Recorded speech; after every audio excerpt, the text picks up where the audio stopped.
So sometimes I think that you just need to see the potential in something before you judge it too quickly.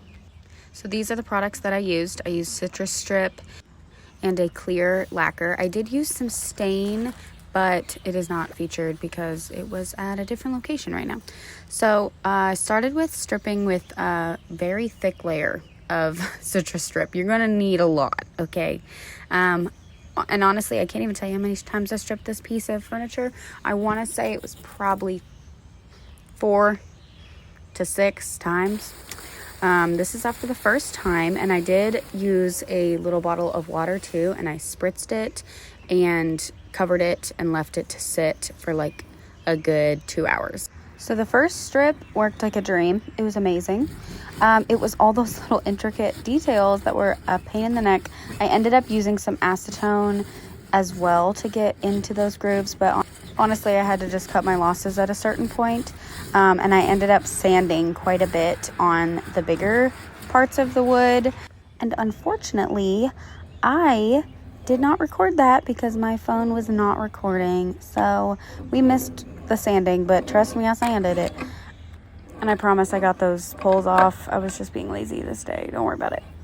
So after I sanded, I wiped everything down with mineral spirits. You can also use denatured alcohol, but I just didn't have any at our local hardware store. So I wiped it down, but I did not end up using a stain. I don't remember using a stain because the natural wood was just so pretty. So I just went over it with the clear lacquer, and it just turned out so beautiful. Look at that wood grain, girl.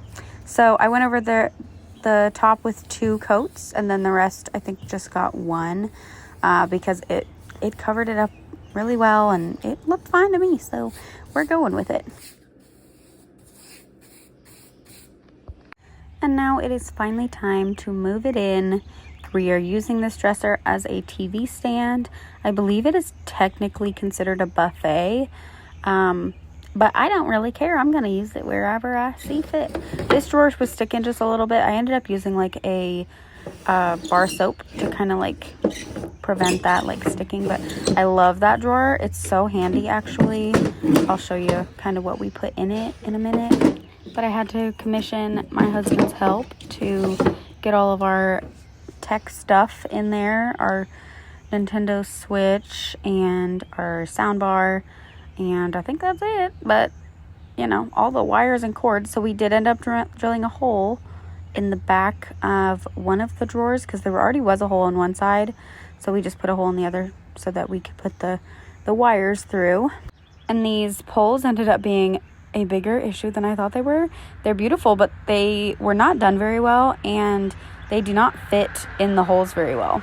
So because this is a vintage piece of furniture, the poles and the length of the like screws that went in there were not the same for each drawer. So I had to kind of switch them around a little bit, but I ended up using different poles than those. And there is still a tiny bit of red showing through in some of these like intricate details of this, but at this point it's just character, and I think it turned out beautiful. I absolutely love it.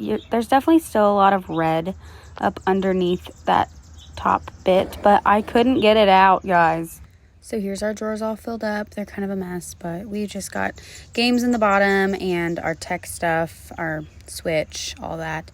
I kind of like that the red is on the inside of the cabinets too. I think it's an ode to its history. So here's a final look. I really do love it. It's far from perfect, but let me know if there's something that you would have done differently.